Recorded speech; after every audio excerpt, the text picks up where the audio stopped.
Welcome to Penrose Learning, where we make understanding easy. In this video, I will explain how to set up charts in Thinkorswim, only way. Open Thinkorswim, click Charts, set your time frame and aggregation period, add indicators like moving average and RSI, customize colors and scales, enable price axis auto-scale, create drawing tools for trend lines, save your chart as a workspace or layout, and name it for quick access. Practice adjusting settings to match your trading style and preferences. I'll walk you through adding and customizing studies for clearer signals. Open studies, choose from built-ins or import scripts, then add indicators like 50-day moving average, RSI, MACD. Adjust input values and colors to reduce clutter, set study plots to secondary or price axis as needed, and save the study set as a template for reuse.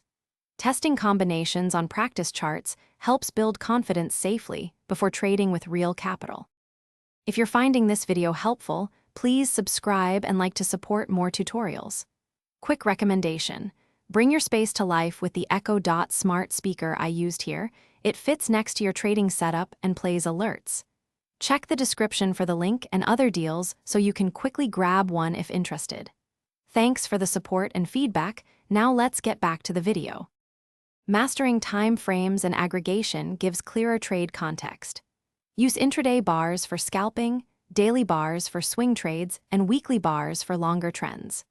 Change aggregation period to ticks or minutes for precision, lock chart to symbol to prevent accidental swaps, and use drawing tools like fib retracements, trend lines, and horizontal supports. Save hotkeys and set default templates to speed analysis so you can act faster when setups appear.